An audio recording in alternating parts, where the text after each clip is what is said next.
All right, so a brief recap from our last session. A couple of things that happened with Kel. While waiting for your exciting makeover day with Carrie, before Kel your had a spa day. before your date, Not a date. Beck showed up and offered his guidance and sponsorship. I don't know if that's the right word.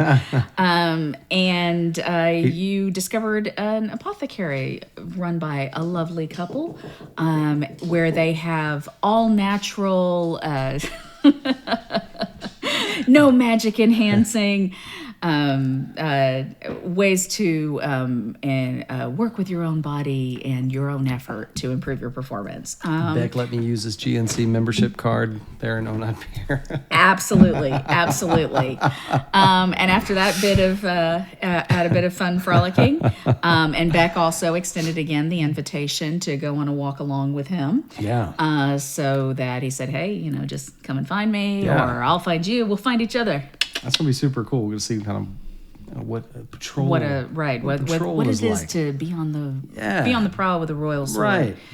And then Carrie showed up. You had a lovely lunch, a little bit of conversation. She gave you a little heads up about what the evening was going to involve with a dinner, which was apparently not just going to be dinner, but is a competition of two of the most famous and I was about to say famous and well-known chefs.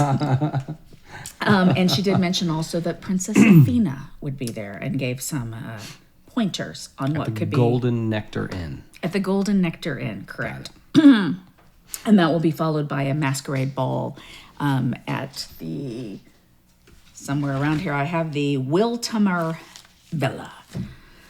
After that, you went to the Elegant Elephant. You were fitted and fawned and fitted on raiments for the evening.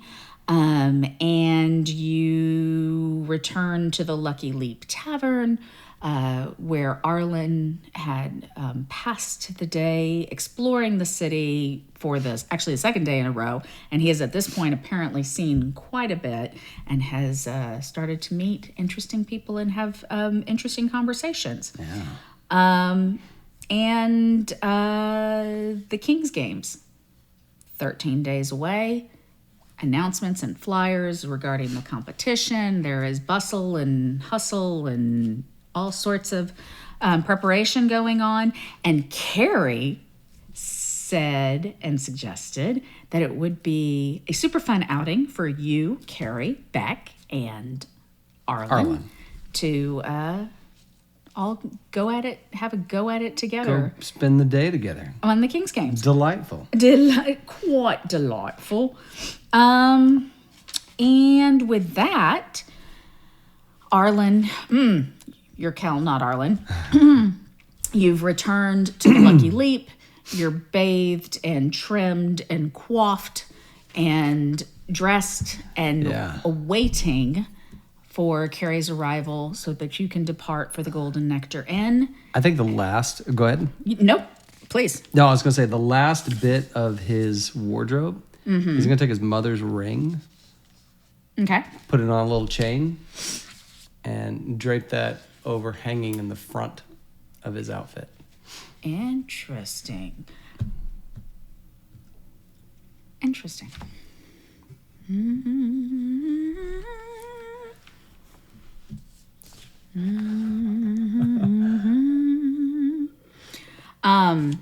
So you take the over and it rests against your heart.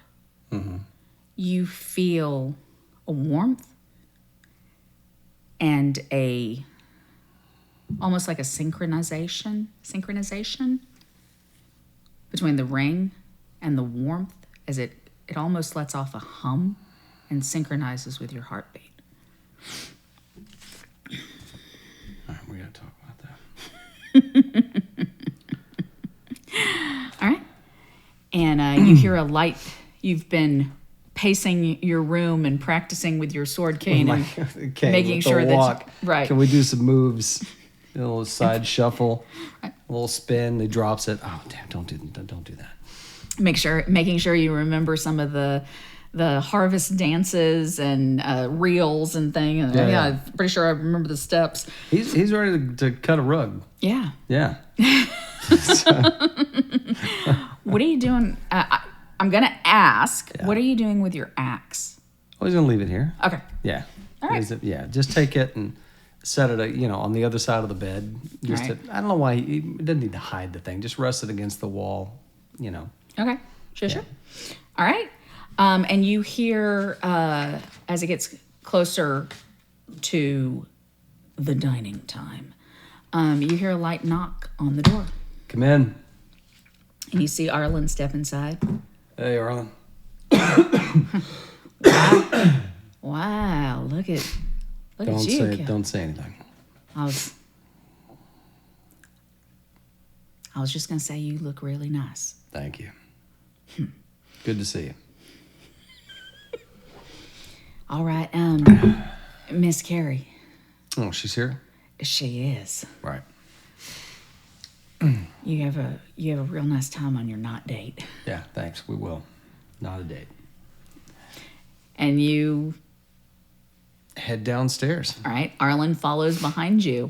And as you come down the stairs and you walk into the room, the first thing you see is waiting closer. What? No, I'm ready for it. Bring it. Give it to me. All I could hear in my head was, there you see her sitting there across the way. Out of all the choices. Of all the songs, yeah. But you do see this vision of grace and enchanting loveliness that is the delightful Carrie Tabor. And you see that she is wearing a white gown. You did not see her outfit or her mask, but you do see that it's a white bejeweled gown.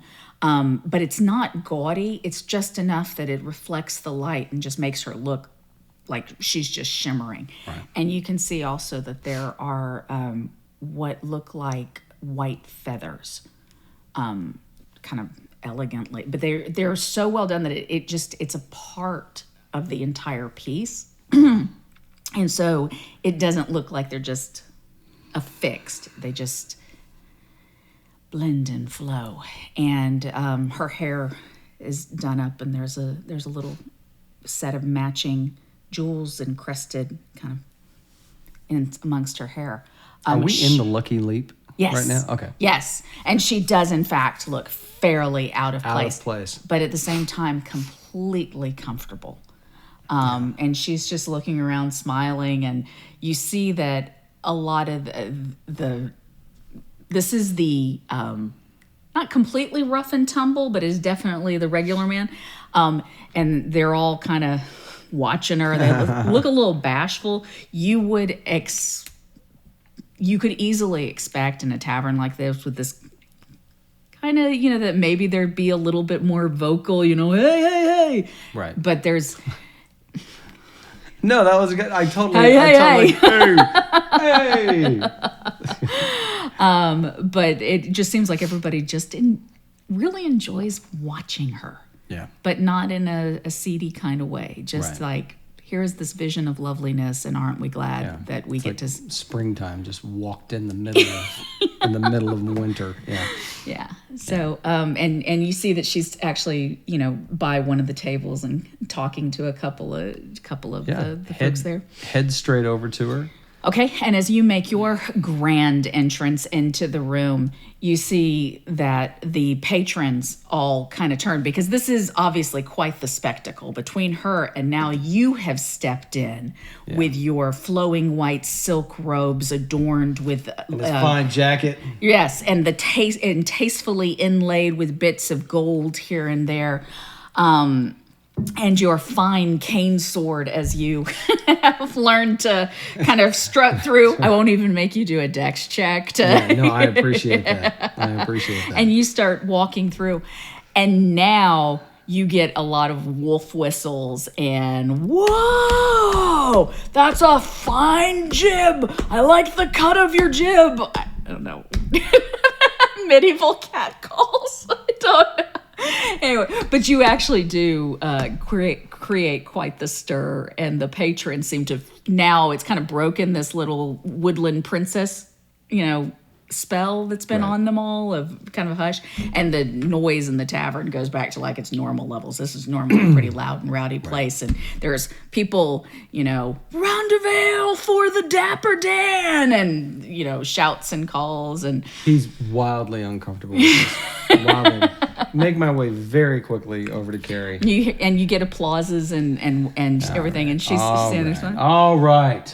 And it kind of settles down. And the noise doesn't diminish, but it's not directed at you anymore. Kick off my conquering presence, channel divinity, all creatures in 30 feet save or become friend. No, make my way over to Carrie. All right. Miss Tabor, are you ready? I am indeed, Mr. Blackburn. Let's go. And she... Take. Yeah, I was going to offer my arm. Right, okay. You offer your arm. Let me... Yeah, of course. Right. Settle down. And she slides Close her... your jaw. Remember that one guy who's like... Yeah. And you hear, y'all have a good night. Have a good... Is it Arlen? Yes. He's followed you through, and he's kind of standing behind looking after the two of you. He looks a little bit like probably Cinderella did when she watched when she watched her stepsisters go off to the ball. And he's kind of watching. He's got a little like a whimsical, like a wistful smile, and you see Carrie stops and, oh no, I feel terrible.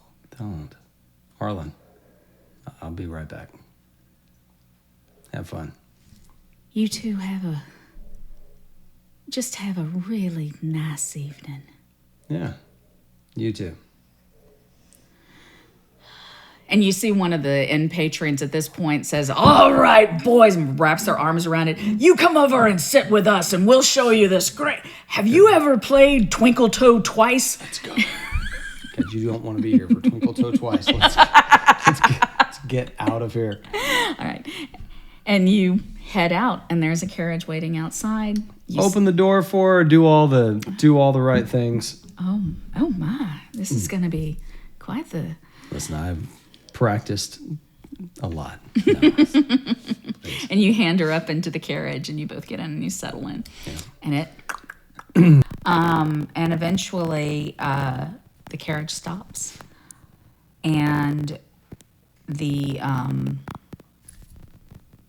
whatever the there's actually a footman who comes around and opens the door and drops down, and you exit first and then reach around to for Carrie, and she comes down, and the two of you, she loops arms through. That's I know that move.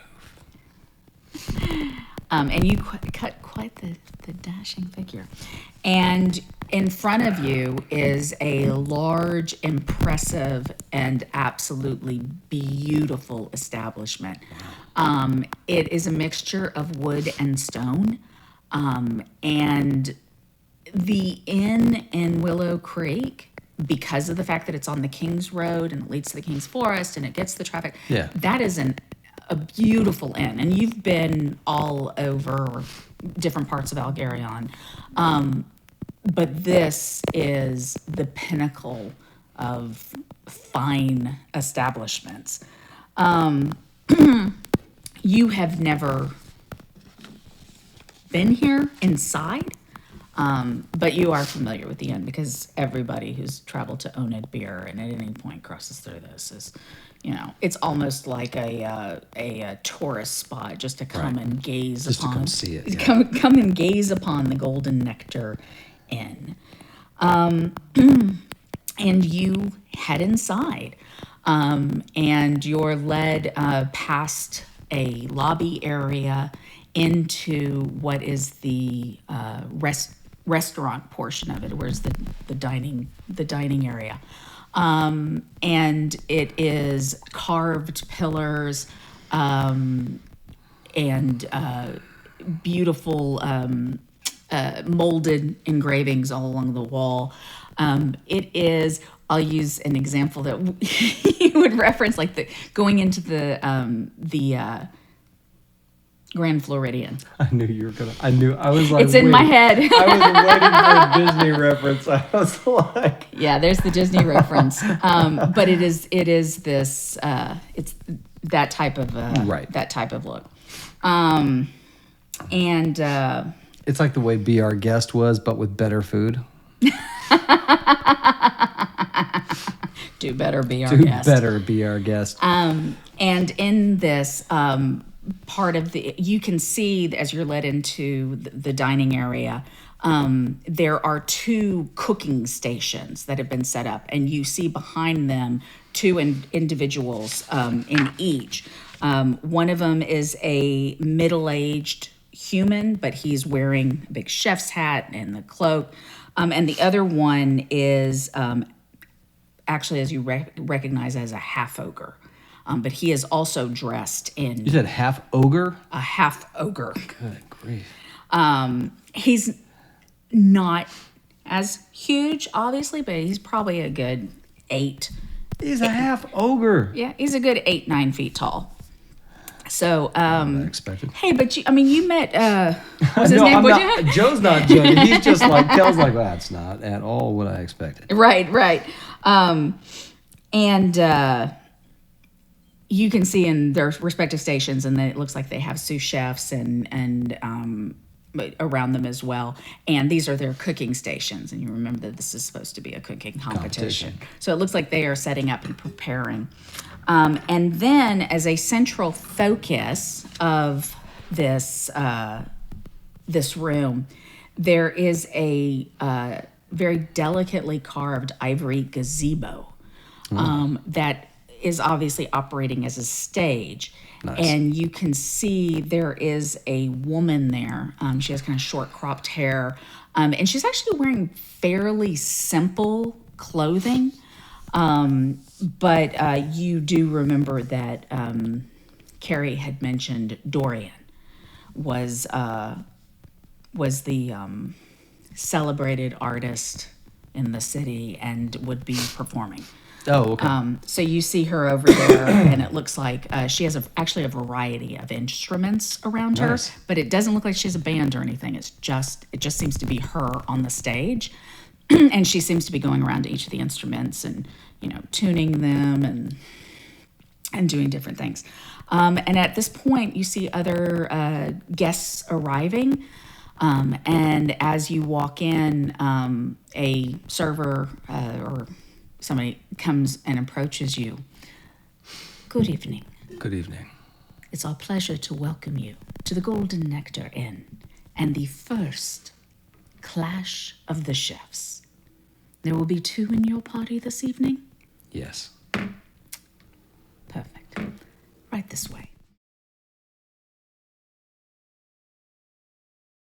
And then as you are sitting there and kind of sipping on your wine and you see more and more of the table start to fill, you hear Dorian actually start to strum through something, and you start to hear sounds coming from that area. And then there is quite a commotion at the entrance. And you turn your attention there and you see a contingent of guards. They are dressed in royal colors. The uniform is similar to what you saw Beck in, so you recognize it as Royal Army. But it is not exactly the same as his. He is a member of the Royal Swords, which is kind of the infantry of the Royal Army, kind of the backbone of it. This this their uniforms are much more what's what I'm looking for? Sorry, fancy. I was trying to think of Ornate. Thank you. That's a good word. Yes, much more Ceremonial. Yes, much more ornate, and formal, and obviously not as meant for Walkabouts. functional. Right, not as meant for walk-alongs. And you see them kind of step into the room. They're very stern looking. Right. And not stern in just a stoic, formal looking way, but a mean way. They don't like look around and, they don't look, but there's a kind of a glare to, as they kind of look around the room and step in. You see behind these guards what is obviously the Princess Athena emerge. She is probably close to 6 feet tall. She is not, by any definition, an attractive woman. Her skin is almost like a pale, kind of pinkish gray to it. She has, she's only like 16 years old. She's a teenager. She looks like she could be easily double that, if not more. She looks so much older than her age. He'd be tapping Carrie with his arm kind of under the table. You said she's 16? Kill. Are we in a place where people can hear me talking to her? Let me say, before he says anything, read the room. Are there people standing close by that can hear our conversation? There's nobody close.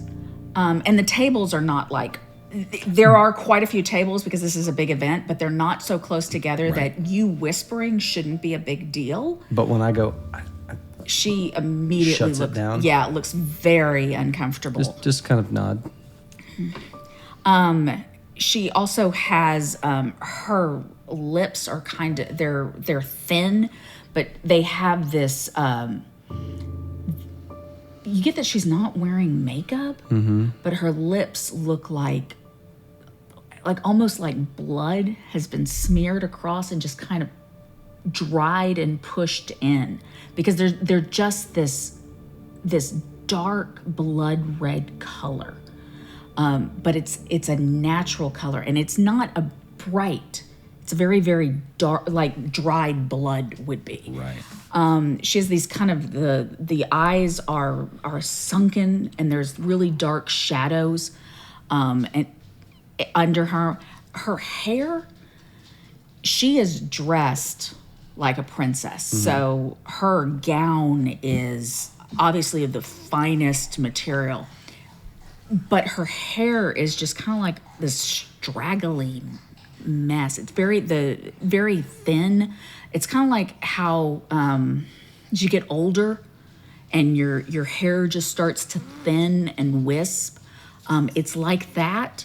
But there's also this kind of greasy. You can even see from here that it just kind of stringy as it kind of lays against. And then she is wearing a crown. And she walks into the room behind the guards who are there in front of her. And again, this just kind of very stern, glaring countenance as they look across the room. And she looks around, and you see one of the serving people starts to walk up. And then you see this man come out from the side. And he is dressed in a very... very fashionable but austere clothing, meaning that it's just this completely refined formal wear.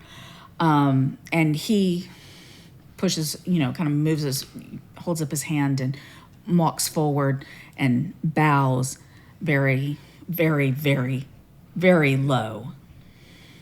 And as he's bowed, you hear him say, Princess Athena, we are both humbled and incredibly honored by the grace and dignity of your splendid personage on this auspicious evening.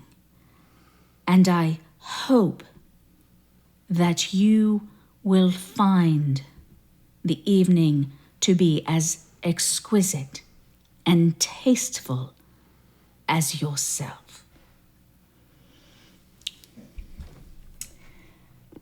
Well, Omric, that was quite indeed the little speech.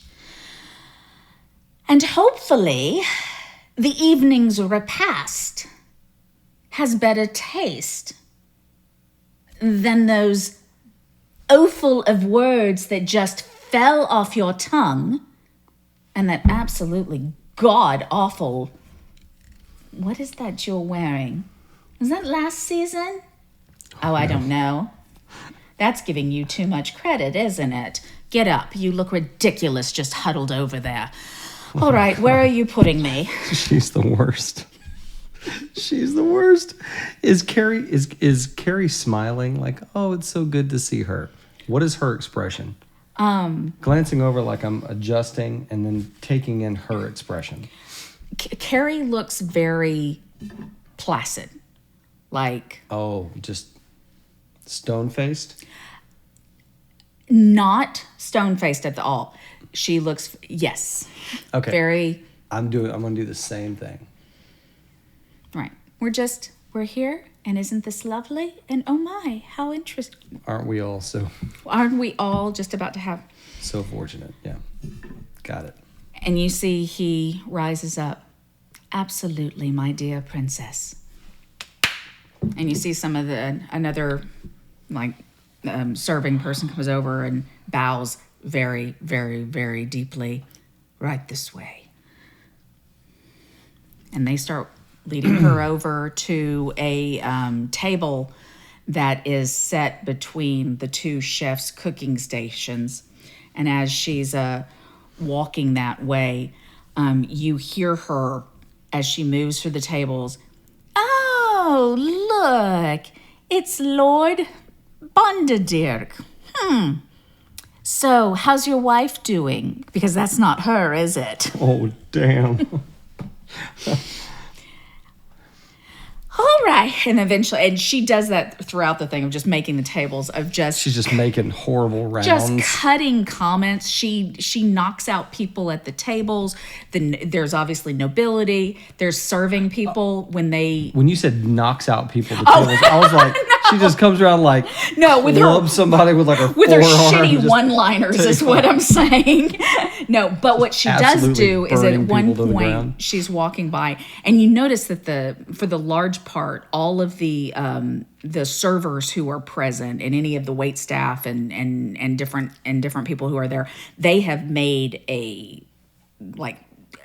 gone to the edges of the room to avoid the entourage of her walking to her table. But at one point, there was a server who's like reaching over and handing the wine, who was trying to kind of back out. And when she passes by them, they kind of almost bump into her. Watch yourself! Step back this instant! And she kind of waves her hand over, and one of the guards steps over and looms and kind of kicks him, knocks him through, and they stumble back over. Get out. Ridiculous getting so close to me. Are people standing up when she approaches the tables? Kind of a half, rising up, sure. Down, and sit down. Damn. There'll be time enough for that later. And she eventually makes it back to and sits down and says, all right. Oh, good. She didn't come to our table. I'm here. We can begin this evening And I can only hope that it's up to some sort of standard, because that would be a nice change from the normal slop that I understand you people put out. But here's your opportunity. Omric! And you see the gentleman who obviously... we can only assume is Omric. Omric, yeah. The one who eventually had greeted her, and you... Carrie would have probably also, when he approached up, but she's like, that's the proprietor. Got it. Poor guy. Well, go. Begin. Of course. And he steps up into the gazebo.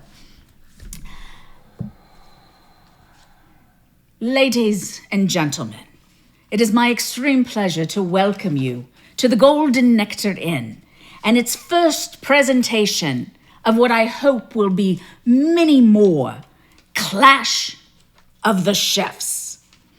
Today, we are so pleased and honored to bring you Bundaro Astrazal, owner of the Choosy Otiug Culinary Treats.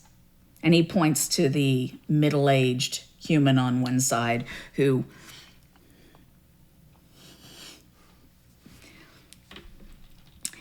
And his competition, Ozar the Exquisite. And you see the half-ogre leans forward, takes a bow. And when he does, he takes the bow, and as he goes down, you see he kind of flourishes in his hands, and these cults of flames flicker off his fingers. Ooh. And then kind of swirl up into the sky and like take the shape of a little bit of a phoenix, like a flying phoenix, and you hear, ooh. What's the princess's reaction to him? It looks like she's kind of looking at the gold. She's like, whatever. This is, yeah.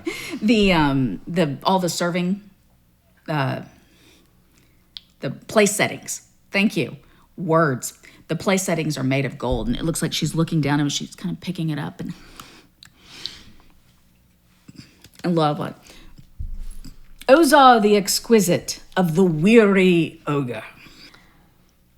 Tonight, these two chefs will present for your culinary appreciation and enjoyment.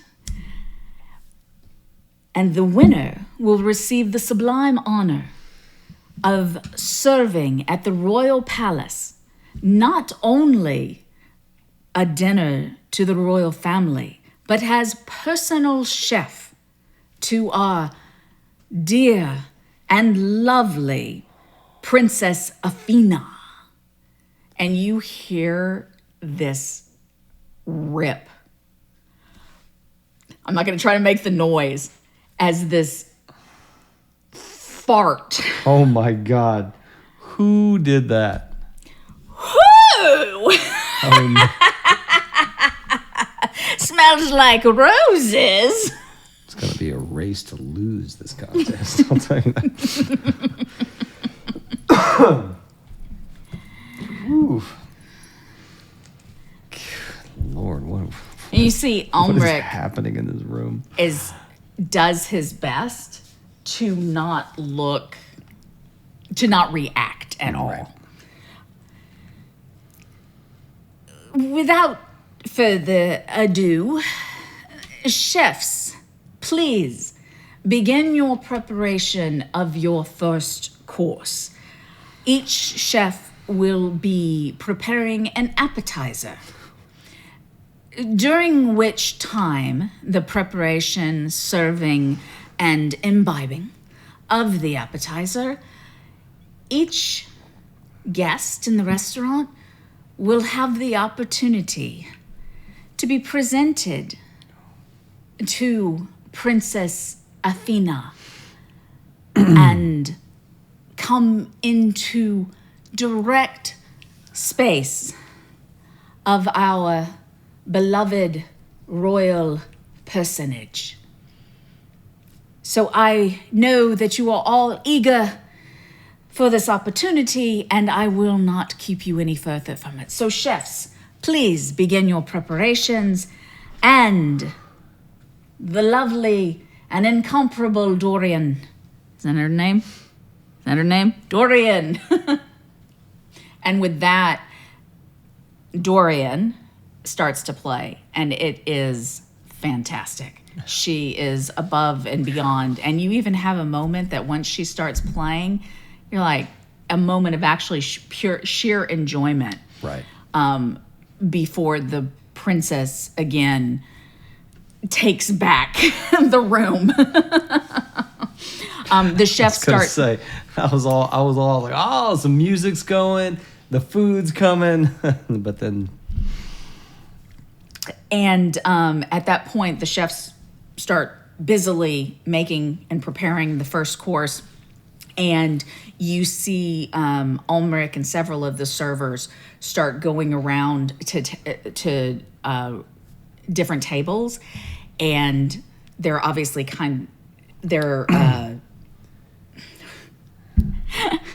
I know words. They're staging people to start preparing to present them to the princess. Leaning over to Carrie as this is going on, and while the music is going, and while there's lots of activity, all right, you are going to have to lead this. Again, courtesy is the order of the day. Yeah. Right. We're going to have to talk at some point. Later. Mm-hmm. And she does, you feel her hand underneath the table. It's like, you could have warned me. I did. No, you didn't. You feel her hand underneath the table, and she takes yours, and it is cold. And she kind of squeezes your hand a little bit and then withdraws. And I got this. And they're making appetizers, and they're playing music, and it should be a lovely evening. And as you're watching the princess's table, which is right there in the center, and it's observing how everybody is with her, taking notes, mental notes. Yeah. He has like I said, Kel has a really good charisma, but it's a different kind of charisma. But he's taking note of how everyone is behaving and acting, and how low do they bow, what does she seem to like, not like. Like he's kind of checking, like, here's everything that seems to go well, here's what doesn't seem to fly. It's a very unequal comparison list because nothing goes well. Nothing goes well. It doesn't matter. You see people approach, there's people who try to approach her. Everybody approaches and gives her what is obvious in a reasonable situation. They're appropriately respectful and deferential because she's royalty, and they bow. But you see that some people are more dignified and stoic. Some people are obviously a little more grovelly. Some people try to make jokes, and you don't always hear what they say to her. You're just picking up on the body language of how they do. You hear all of her responses, and they are all what you saw when she came in doesn't get better. Right. She's mocking, she's degenerating, she's crude. There seemed to be absolutely no there's no filter. There's no attempt to have a filter. And there are absolutely no boundaries to what she will say to somebody. You see people walking away. One gentleman has his arm around who's obviously his wife. And you see as she turns away, she's got tears. She's not even trying to hide them. They're just streaming down her face. And he looks just absolutely stricken. And the last comment that Athena had made to them was around their inability to have children. Oh, and my God. You know, did she lose another one? So she's just absolutely terrible. And then it's your turn. And the serving a wait staff approaches. Sir, madam. And steps back and... Stand up and offer my hand. And Carrie, very head held high, very gracefully. Yeah, just follow her lead, measured steps. She looks very, like I said, there's kind of this placid expression. You know that to anybody else, and even to you, she looks completely serene. Right. You know? But one, you're holding her, so you can feel the tension in her. And you know her, and you know her. And you know that this expression, even when Carrie is calm, she's lively, you know, she's expressive. And this is holding it all in. And you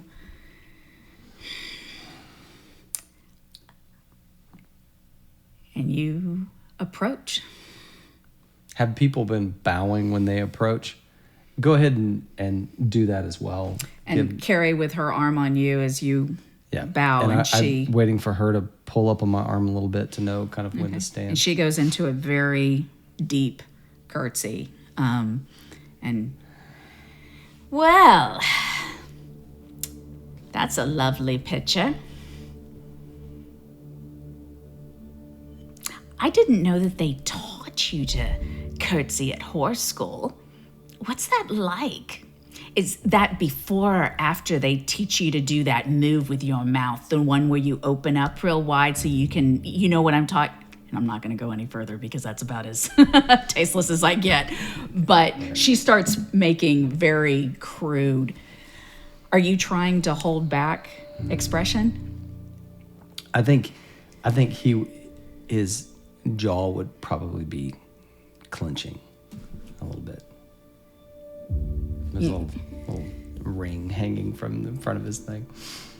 And you see, as you can kind of feel that tension going in your jaw, it's almost like watching some kind of predator as her eyes kind of notice. Well. And she does the most, like, invasive, just with your eyes, looking at somebody up and down. And you can practically feel her flaccid, slimy, you're like, I know they're clammy hands just running over you. I want to, while maintaining as much of a regal posture as I can. He's proficient in intimidation, and he has an 18 charisma. And so I don't want to appear threatening, but I want to try to exude that same kind of predatory vibe sort of that she has, but without doing it in a mocking way. Do you know what I mean? Just like, kind of like if you were to, I don't know, just to give off that presence of this is a potentially dangerous individual, but without doing things that give that away. Does that make sense? Just kind of want to push some presence out and get a little rigid, and but maintain that sort of. Give me a roll. Yeah.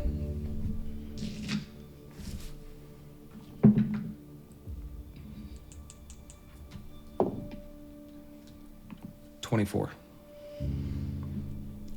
You see, as she's watching you, and you kind of buck up. Is that the right way to say that? Or exude? It's very subtle. Subtle, right. He's not like doing overt things. He's just, I don't know how to say it, just to sort of pushing that presence out a little bit while maintaining kind of a reverent sort of posture. You see she kind of leans forward a little bit and looks like she's maybe breathing a little heavier. You see her mouth kind of, and you see kind of like saliva Oh my pooling God. at the corners of her mouth. Whoop.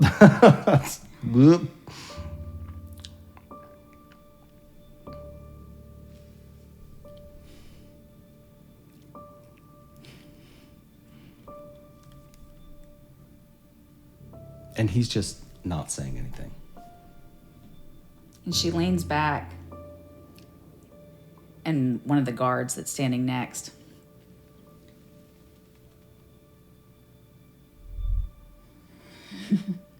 and you see the guard kind of looks between you and Carrie, and he leers. Leering. Right.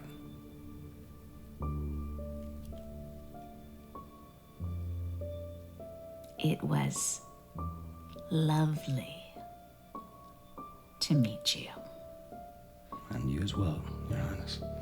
Give her a low bow again. And back up with Carrie. I'm done. You see the serving person was kind of like getting ready to bring the next person up. Nope, no more. Yes, Your Highness. And the next couple that was coming, they turn them around. The rest of these people are far too boring. My God, if I have to listen to one more sniveling and snickering. And oh, look, appetizers. Just walking back with Carrie. She is shaking. Just kind of just putting just holding her hand as she's got it on my arm there. I don't know what that was about. No, I don't either. It's nothing good. I'm sorry for what she said. Oh, it's all right. Oh, look, appetizers. And y'all take your seats. And He is fuming.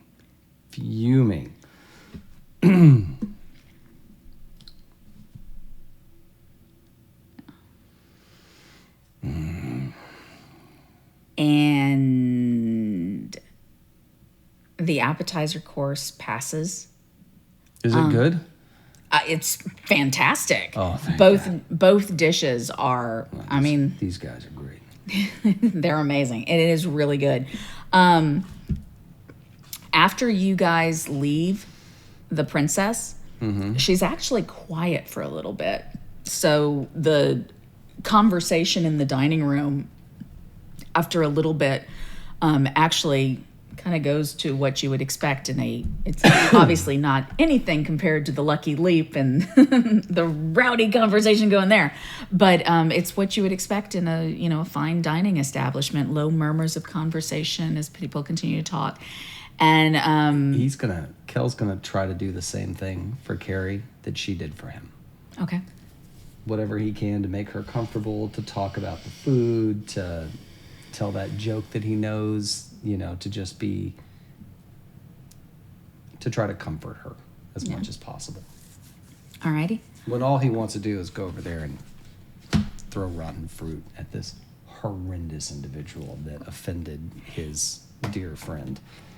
So since he has this kind of duality going on in him right now, where on the one point he's like extremely angry and wants to do violence, I imagine, but is also trying to comfort. Why don't you give me we're going to make it a wisdom. Oh, geez. A wisdom saving throw. Oh, no. 15? Okay. All right. You feel that thirst for vengeance. Here is this absolutely atrocious person who obviously has so much power and uses that to just cut people. And you feel not just righteous anger of somebody should do something, but you feel that sense of vengeance of somebody needs to beat her into the ground so deep that she will never does not crawl out of that hole. have this opportunity to hurt people again. And that knot that's kind of there in your stomach from that wellspring of anger and wanting for vengeance is countered by the only reason you want to do that is because she's hurt other people and you want other people to not hurt. Right. Especially Carrie. Right. And well, he does know that anything he does against her will be taken out on Carrie. He does know that. And so the overriding wanting to protect Carrie and make her not feel shame or pain overrides that thirst almost for the vengeance. And you turn your attention to trying to bring her comfort. And you can see the color, kind of comes back to her cheeks, and her smile becomes a little bit more natural and real as she accepts and responds to that. And you see her shoulders, relax, and her hands, which had just a very fine tremor, everything kind of relaxes, and she goes more back to where she was when the princess, there's still this very kind of guarded because danger, Will Robbins, danger. Yeah. but she's obviously, you've helped. And I will give you inspiration. Oh, hey. All right. I'm just going to make a check mark right here. Just a little circle. I was going to say, where's my coin? I don't know. I didn't bring out my inspiration points. That's okay. Mark it down. That's okay. I got it right here. All right. So we have made it through appetizers. He's also not paying attention to the princess anymore. His full attention is on Carrie and the meal and their conversations.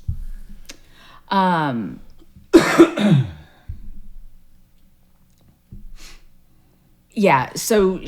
the princess, you can hear her.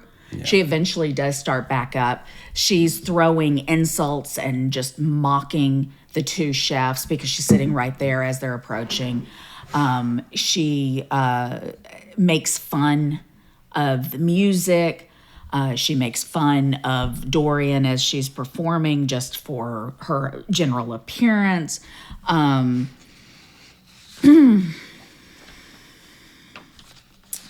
And goes back to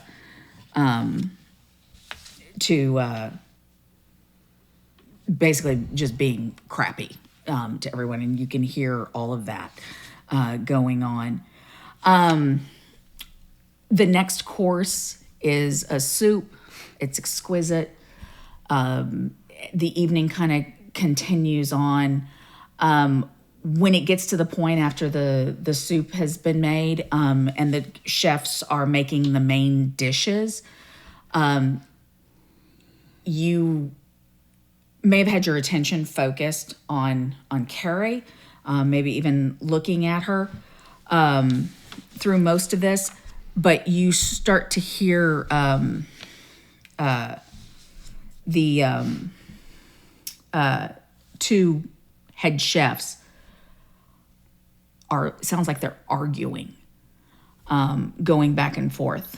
You hear Ozar, who is the half ogre, talking about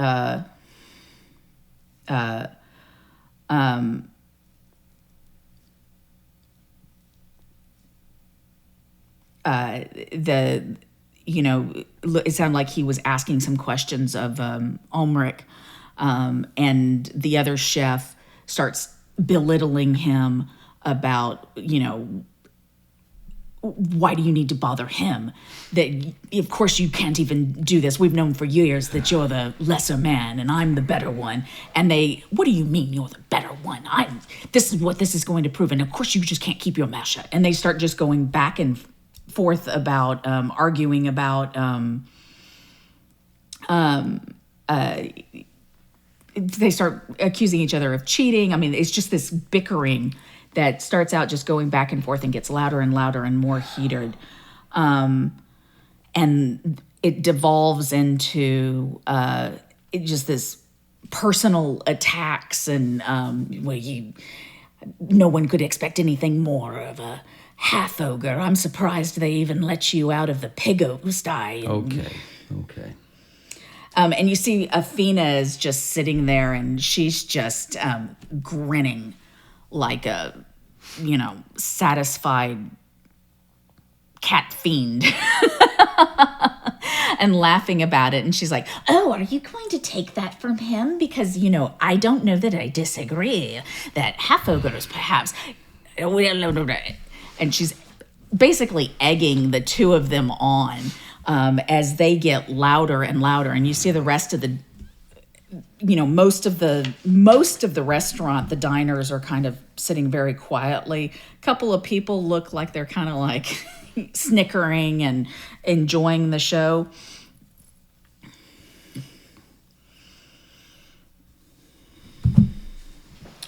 And you hear Bundaro finally say, another excuse from the famous chef Ozar. It's no surprise he's always pointing the blame to his sous. Isn't that right? Next you'll be blaming the princess for making the wrong ruling. I'm not surprised in the slightest, as one side of your lineage ate raw meat like the savages they were. And come on, the half-ogre chef lets out almost a roar. And you can tell that he's about to lunge.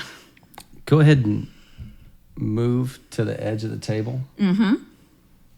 Just kind of prepping himself for like something could break out. He's been in quite a few tavern brawls, so he's like, this is how it starts. Okay. Tempers flare, and the next thing you know, anybody who's ready to throw down starts getting into it.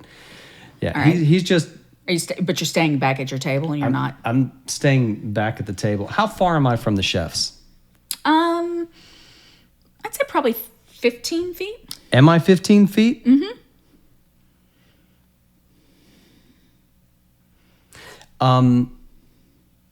Is anybody approaching the chefs? You see that Ulmrich, it looks like Ulmrich is... Other than royalty associated people, are any of the patrons like taking dishes up there or anything like that? No. No, the diners are all sitting at the table. Most of them are trying to like not be seen or pretend that they're just kind of ignoring this whole thing. A couple of them are sitting back and obviously enjoying the show and, like I said, kind of snickering away. But where the chefs are, the only people who are around the chefs are their sous, their assistants and whatnot. Ulmrich was on like the other side of the room when this started too, and it looks like he's trying to make his way through the tables to get to the chefs. But he was clear across, so he's kind of got a ways to go to weave his way back through. Is anybody reacting to what's going on? Other than the reactions I just showed, all of the serving people in the room are they're either caught. They either look like they've stopped where they're standing and it look like, you know, deer in headlights, or they're backing away to the edge, you know, to get away from this space.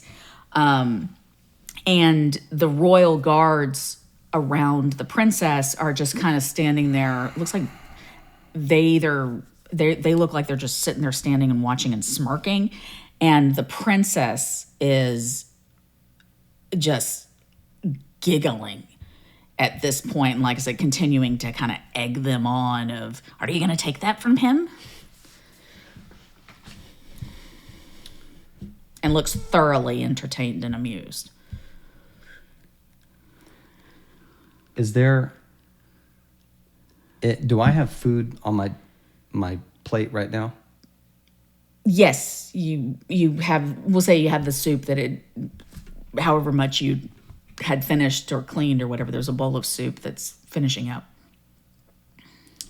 And the chef, what's his name? The other, not Ozar. Bendaro. Do I have Bendaro's soup as well as Yes. Ozar, since we're comparing them? I'll be right back. Okay. Say that to Carrie. What are you doing, Gil? I'm going to return the soup. I don't think that's the way it works. Well, there's a hair in it. Take the bowl of soup up there. Oh, Gil. It's fine. Go over to Bendaro. Uh-huh. Set the soup up there with him Okay. so that he sees the hair floating in it. What are you doing here? Show him the soup with the hair in it. Please. Calm down. Give me an intimidation check.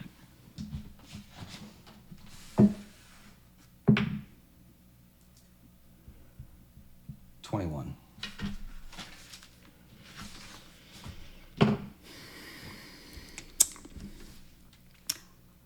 I hope.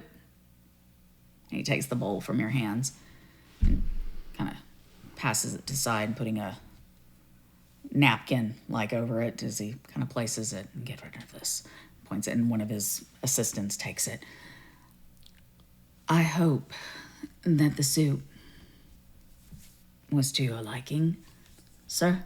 I just wanted to personally thank you. It was delicious. Head back to my seat.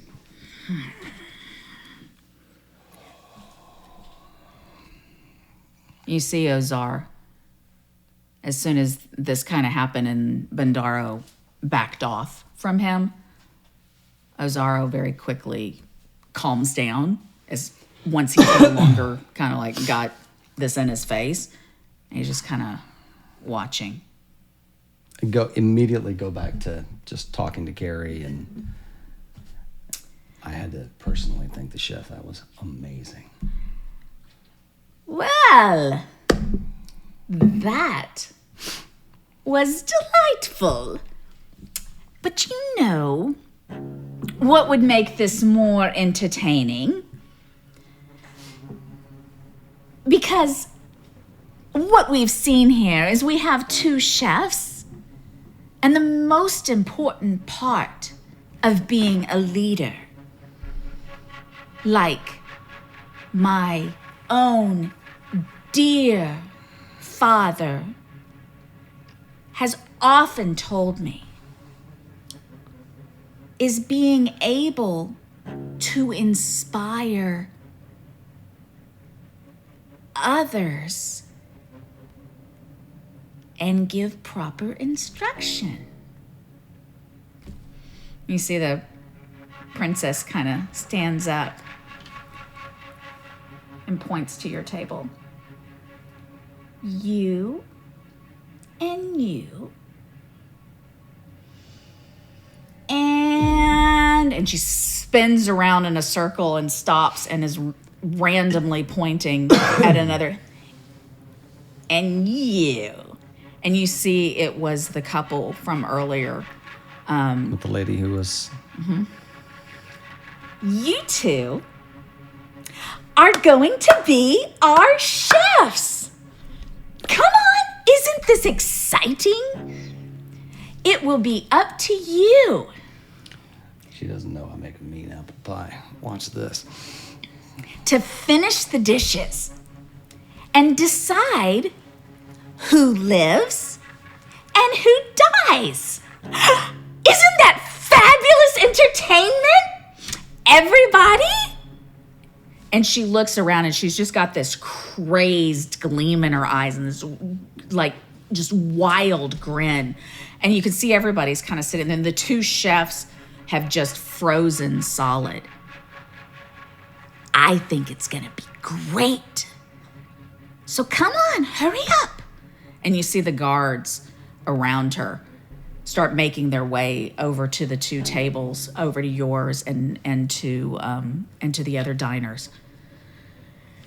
Just marching towards y'all. Stand up in front of the table. Mm-hmm.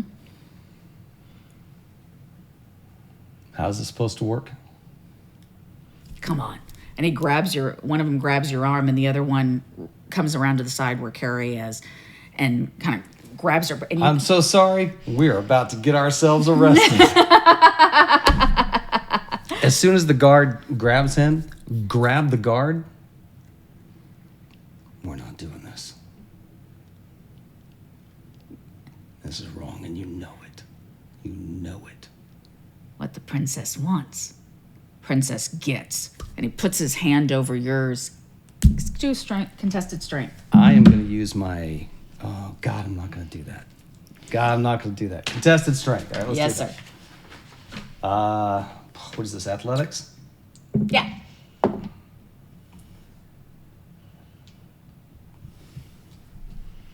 I'm going to use my inspiration. Okay. 15. Okay. All right. And you see he kind of puts his hand over, let me see. He had his hand, you had your hand, whatever, whichever who had what hand, you either expand and kind of push his off just enough. Are you saying anything? No one's going to be put to death over food. Come on. As long as you do your part. But then the other people die. Hey, somebody's got to lose. This can't be the law in this place. What Princess Athena says is what goes. Well, she has to act according to the law, right? I'm not here to debate this with you. Are you coming? And you see he lets go of your hand. And Let go of his hand. And he reaches down. He starts to pull out his sword. Princess. Oh, yes, sweet. This seems, honestly, beneath this entire experience. We have these two chefs here. Are you suggesting that my idea is not a good idea? I think it's a wonderful idea. I would love to compete against this other table, but not to the death. If not to the death, then what? I don't know. A gift certificate to the pastry shop? Not to the death. Come on. There's got to be something more creative than that. I think it's creative. Seems boring. You're boring. No. Sorry.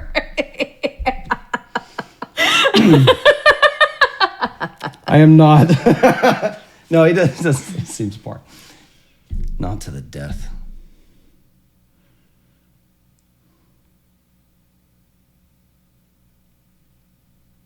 Winners and losers is enough.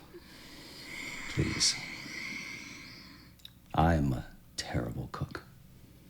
The worst. All I can make is pie.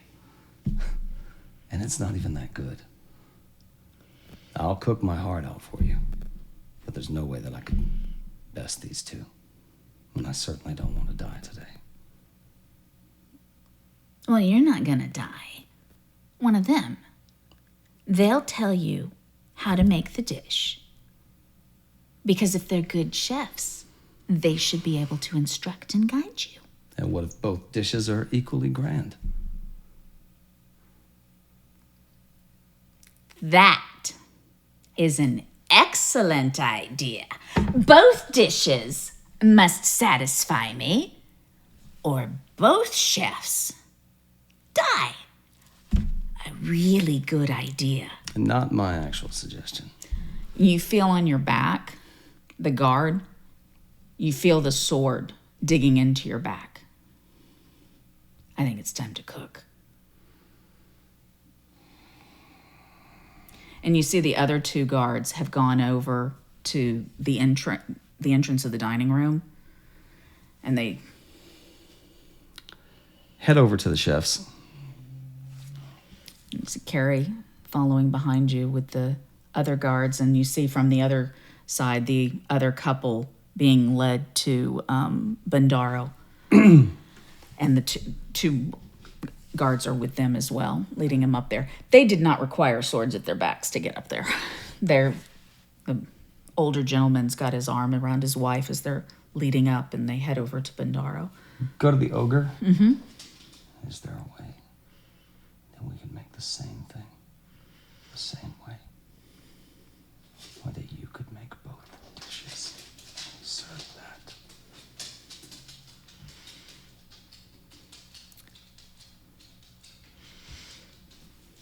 You two can work together on this.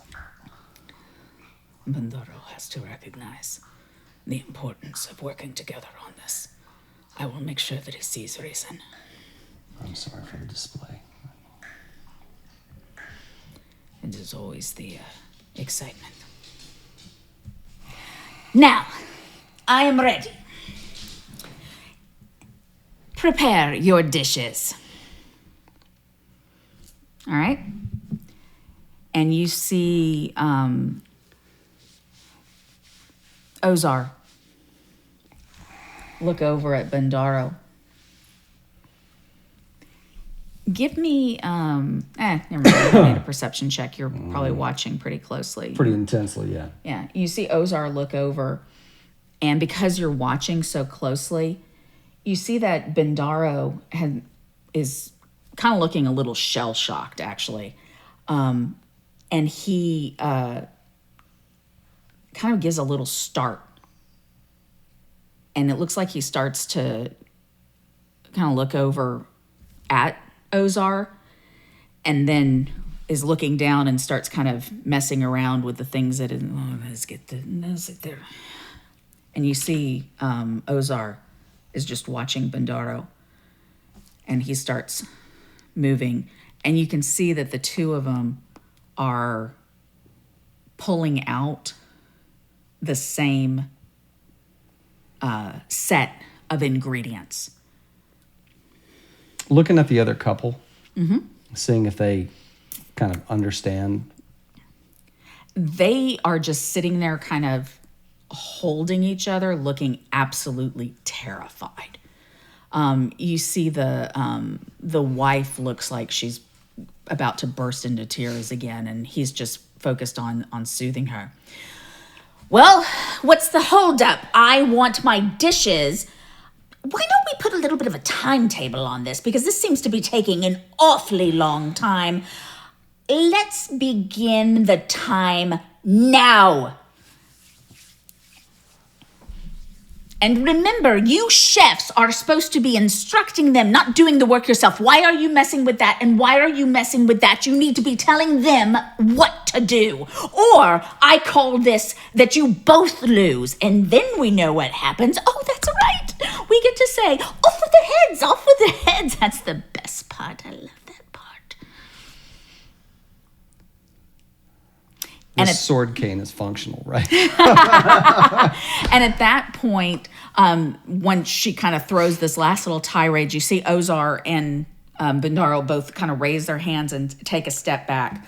All right, this is what you need to do. You got it. And you see Bandaro walk over to the couple and say, and it is actually, Ozar has been a little bit more stoic, from what you've watched him. He's kind of the quiet, large half-ogre type. Bandaro has obviously been, even when they were getting into their fights, Ozar, this is obviously a long-running personal feud between the two of them. Bandaro was like He was just the nastier, meaner. I keep looking over here like she's sitting over there. It's so funny. All right. But this is the most like focused you've seen Bandaro Right. the most like, I don't know, I want to say human, because he kind of goes over and it looks like he's actually soothing the couple and encouraging them, and they get in front, and then Ozar starts giving you these instructions. All right, this is what you're going to do. I need you to take this, this, and this. Come on, hurry up. We're going to have to do this faster. And what we're going to do is we're going to do a series of skill checks to follow instructions. All right. And I burned my inspiration to take that guy's hand off of my arm. All right, let's go. All righty. Let's see. Give me a wisdom ability check.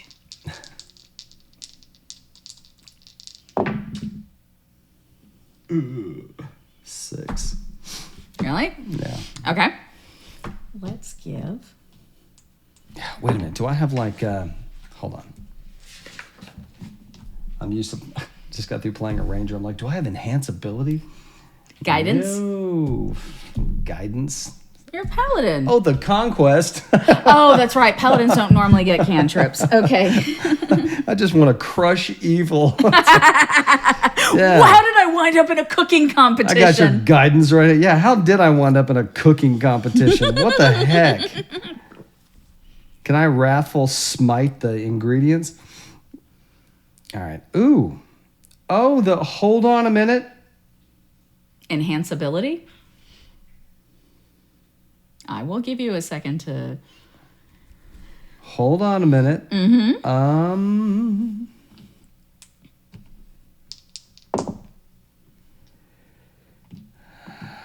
Oh, it's for saving throws only. Okay. Hold on. Dang it, there's nothing. Do you have bless? I do have bless, but that's only for saving throws. No, it helps your ability checks too, doesn't it? You sure? Yes, positive. I just looked at it. Oh. I just looked at it. That's all right. Yeah. Whenever a target makes an attack roll or saving throw before the spell ends, they can roll a d4 to add the number rolled to the attack roll or saving throw. That's all right. I messed up an ingredient. That's okay. Nobody's dying today. Nobody's dying today. Well... Surely one bad roll is not going to doom our ogre friend. Surely not. I mean, the other couple... Well, so I will tell you the way the check is working. You've got Carrie helping you. Yeah. And it's also dependent on how well Ozar and Bandaro. Great. So these are group... Correct. Yes. Group checks. All They right, are let's group go. checks. All right. We can do this group checks. Check 1. Okay. Oh. You're pretty sure you grabbed the right ingredients. You see, and as you're doing that, you see Carrie kind of taps you on the hand, and she pulls over another right when you were just about to like dump what looks like black powder into it. She puts the pepper back and grabs the salt and puts that in your hand. Oh, yeah, I don't know how I got those confused. One's black and one's white. I thought it was going to be like oregano and like parsley, but it's pepper and salt. All right. All right. Second roll. Let's go. Same place? Yes. Wisdom. 11. All right. Total? Yeah. Okay. I only have a +2 to my wisdom. Yeah. Well, that's all you need. It's above average wisdom. Right. Let's give the other side a check and see how they're To going. justify my wisdom score. It's above average. Okay. It's fine. Alrighty. You see that you actually sprinkle a little bit, and Carrie again is reaching out to stop you and isn't quite able to stop you before you get some of that in. Give me a dex check. Yeah, no. No? 4. Okay. You go and you think that, okay, I wasn't supposed to put that in, so I might maybe... have to switch some dice here. People are going to... Lives are at stake. It looks like she was going to try to... that you started to put something in. You weren't supposed to. You got a little bit in. She indicated you weren't. You were like, okay, maybe I can get it out. And you actually ended up putting a little bit more. And you hear this heavy sigh. You hear this heavy sigh behind you as those are... You're not going to die today. I'm not so sure about that. The next part of this is the really tricky. We got this. Just stop letting me touch stuff. Yeah, I'll just pretend. I think that's probably a good idea. Can you take over for him? Can you like guide my elbow or something? Help me.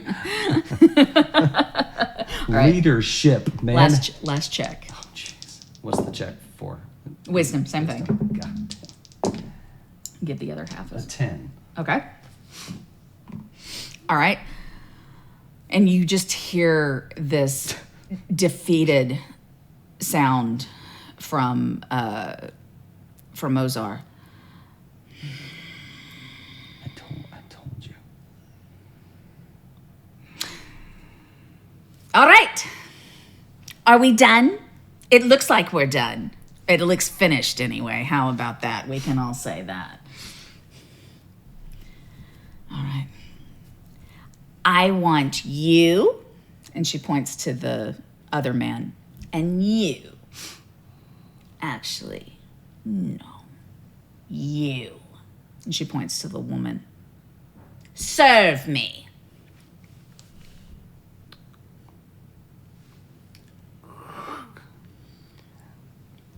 Walk it over there. Okay. All right. Does she have a spoon? Is it soup? What do we make? Oh, you made a main dish. The dish. It was a mixture of eggplant, and there was some stewed tomatoes and a dash of onion and a whole lot of pepper from you for some reason. Yeah. You bring the woman. You see her husband, like patting her on the arm. Okay, and she walks around and she has her dish as well and your dish. And as you're looking at them, you realize they look pretty similar. Oh, great. And set it down. You see, she looks between the two of them. Get ready. And she takes her spoon and takes a little sip of one. As I'm approaching her,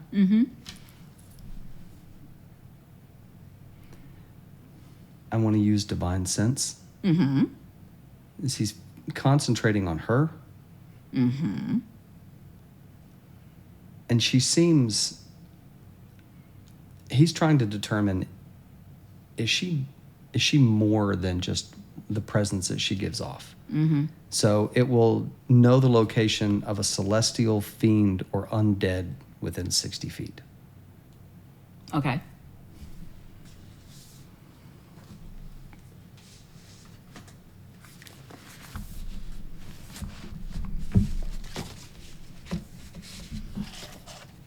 Where's that player's hand?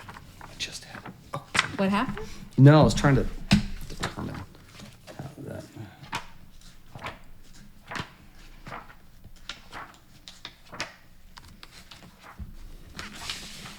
This is messed up. This whole thing is messed up. And we still got to go to a dance after this? Oh my God. We're gonna wind up in jail.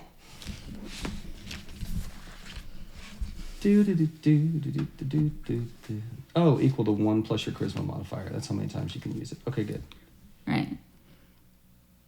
What's your charisma modifier? Oh, you have an 18, so plus 3? No, I had a plus 4. Oh. My charisma. Oh, right. Plus 4 for 18. And so that means you can do it 5 times. 5 times a day. Okay. All right. There is no celestial fiend or undead within 60 feet. the reason he did this Uh-huh. is not just because of her behavior. I mean, she seems to be thriving on cruelty. Right. And he's remembering the hag spawn Right. from back in the place. And, there's this rise of all these things. And he's like, this is evil. Like, what's happening in this room is just evil. And she's like feasting on that. And so that's why he was like, what? And he's like asking himself, like, what is she? And I'm thinking, like, divine sense. He's probably not like, I will now send out my, because he doesn't think of it like that. So he's just thinking about what is she, Right. but not getting anything back from that. Do I happen to detect any other fiends or undead in the room? Okay, good. Whoa, that guy. Wait a minute, you weren't even on my radar, ma'am, but you are now. Ma'am, your date is not good, is all I'm saying. No, you do not detect any of that Okay. in this area. She does, however, reek. It's a very sour. It smells like body odor, just like. And I mean, at this point, with all the excitement that she's been through, you see that she's just like the front of her gown and stuff in different soaked. places, like underneath. Yeah. And she's got, caught within the jowls. There's like just rivulets of. And her guards, when you were talking about how they just have a mean look on their face, do they look, and it's like you look at folks, and I'm thinking of what Kel's experience would be on the road. Like, there are people who you see them and you're like, oh, that's a professional soldier or whatever. Then you see people, you're like, oh, that's a straight up mercenary. Like, that's somebody who, does a lot of awful things for money. Like, you know what I mean? Like, you can just sort of get a feel for people. Do these people seem different? Not just in ceremonial garb, but like, oh, these guys do really shady things for her. Or like, they're okay with all of this.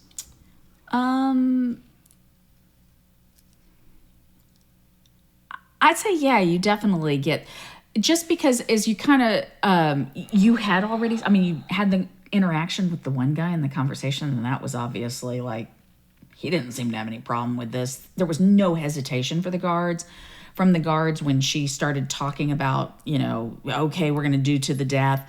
And for the most part, it's not like they're sitting around, like chortling along with her, but you have caught sneers and like the leering kind of expressions and different things like that.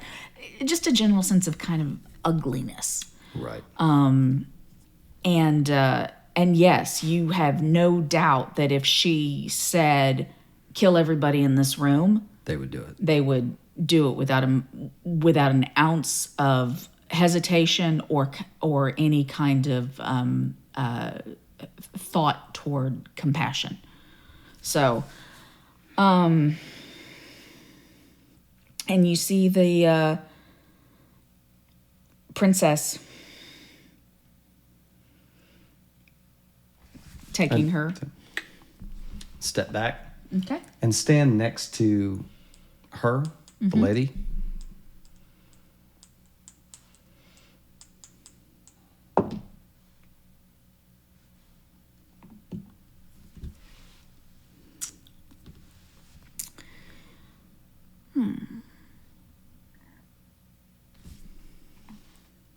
And she reaches over the other dish.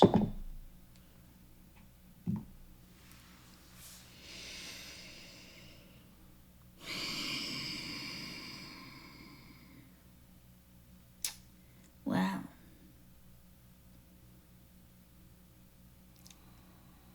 It looks like babies aren't the only thing you can't make.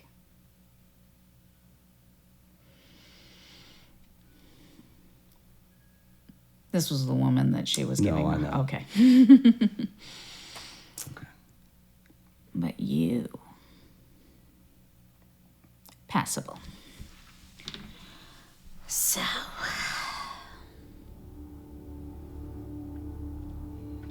now what happens?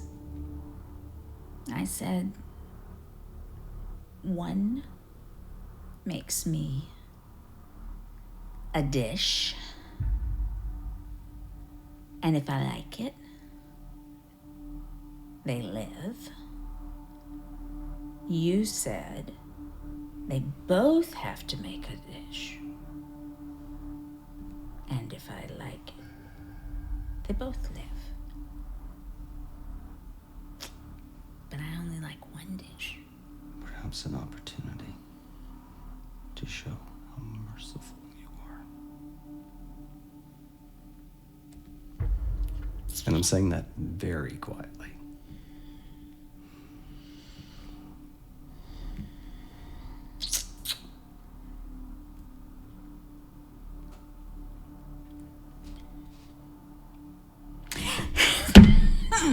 Well, this has been delightful. You're both terrible. Even though the experience has been completely entertaining, it had nothing to do with the dishes that you prepared. Even though you know that all of the meals that were, everything that was put in front of her for every dish, she licked the plate, she licked her fingers. I mean, it was absolutely cleared out. And I'm going to make sure that everybody knows how displeased I was with your food. It was awful. I would be really surprised if you ever cook an Oathbreaker again. Maybe all of Oathbreaker. So sad. So sad. And Ulrich. I mean, it's such a shame, isn't it? You've wanted to do this for years. Real, epic event to showcase such talent and showcase the golden nectarine, but it's just been not really that great. That really sucks for you too, doesn't it? Well, but I tell you what, since your reputations are all going to be totally trashed now, and as I said, I don't know that any of you will ever work in Oathbreaker again. I don't know, the Golden Nectar might not even be the premier establishment. Like maybe they'll be somewhere else. But since that's sad enough, I guess nobody has to die. They'll just have to live with their failure.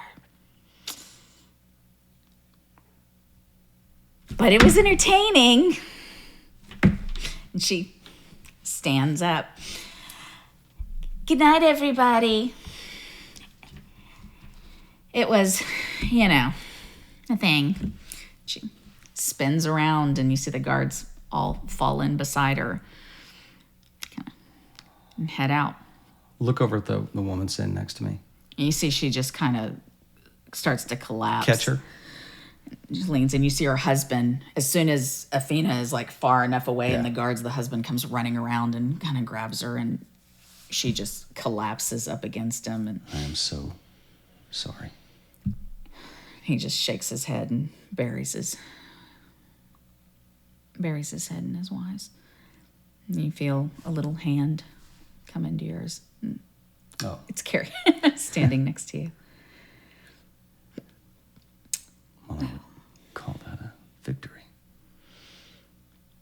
Nobody died. Nobody died.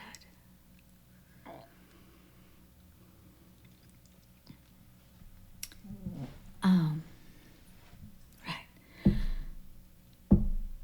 Is she gonna be at the ball? I don't believe so.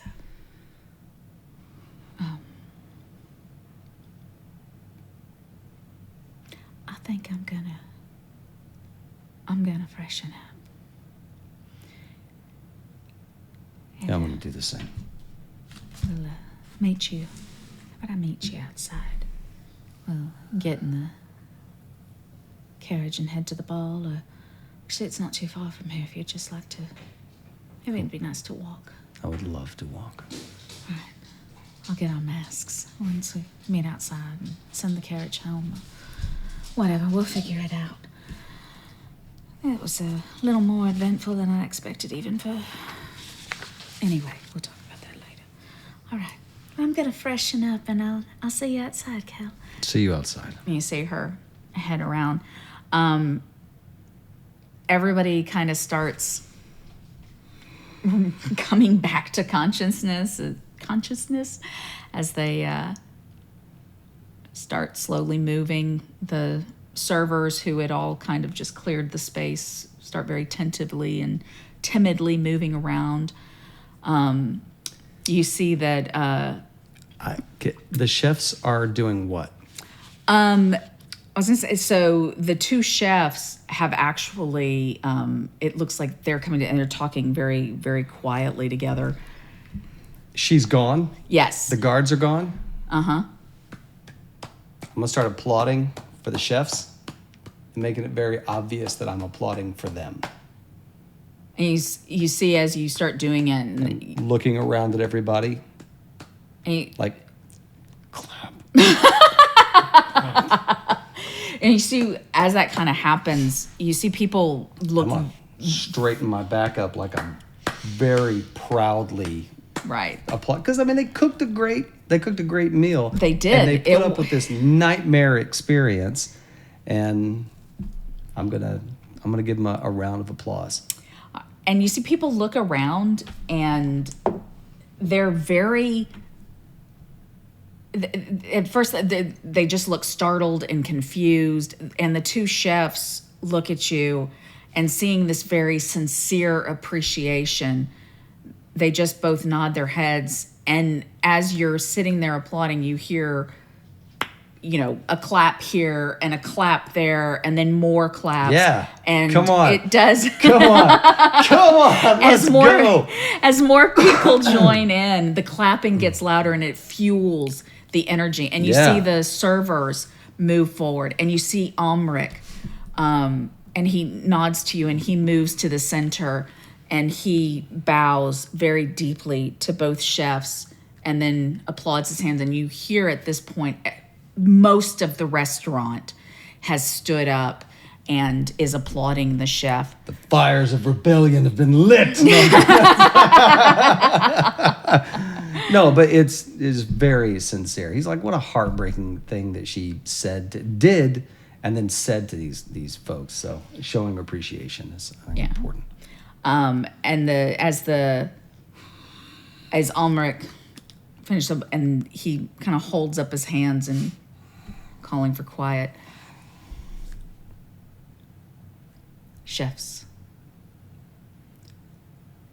you have both prepared tonight a magnificent feast, filled with excitement and drama. There were terrifying highs and terrifying lows. And in the face of all of that, you treated us to truly a night to remember. And that remembrance comes from the heart and soul that you poured into feeding our hearts and souls. It's beautiful. And he bows again. Everyone here, thank you again for your patronage at the Golden Nectar Inn. I hope you have found this evening to be truly a one-of-a-kind and delectable experience. One that we will find to be a tradition of bringing masters into our establishment for you to enjoy and for them to hone their craft. For as they say, iron sharpens iron. Everyone, on your way out, please be sure to leave your name with the maitre d'. And I hope that you will return For each of you will be given a complimentary meal of a night of your choosing, and I would hope that you would choose it for a special occasion and be able to come back and enjoy our fine dining establishment. And with that, ladies and gentlemen, good evening. Do one more round of applause at the end of that, and then head over to the Bard. Mm-hmm. Are they packing up? What are they doing? Are they still playing? Yes, she had put in like a rousing little tune that happened like in the height of the applause that was happening, but now everything's settled down and it looks like she's about to start packing up. He's never seen a bard without a tip jar. Did she have a hat out or a case out or anything like that? Nothing like that? It's a good point, though. No, but she doesn't. This was beautiful. Thank you.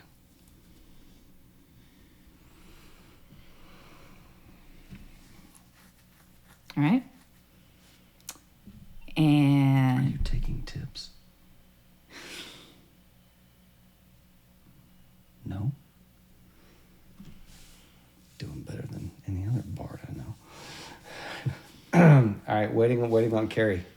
all right, you heading out Outside. front? Yeah, head outside. Okay, you head out front, and not a few moments later, she holds out her arm. Well, I heard a bit of ruckus back where I was from. It sounded like the evening maybe ended on a little bit higher note. It did.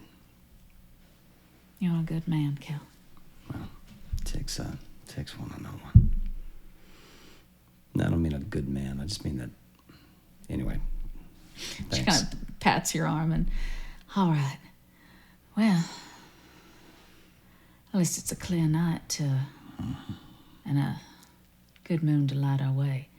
And you look up in the sky and you see the ruptured moon at its highest point. It is not only the night of a full moon, but it is also where the broken pieces of the moon have reached their highest point, and it's what they call a witch's moon. And the light illuminates down, casting shadows, but also making a clear path for you to be able to see as you both start to walk away from the Golden Nectar Inn and make your way to where we will pick up next time at the Masquerade Ball. Oh, so good. Thank you for that. That was fantastic. Oh my God. Wow.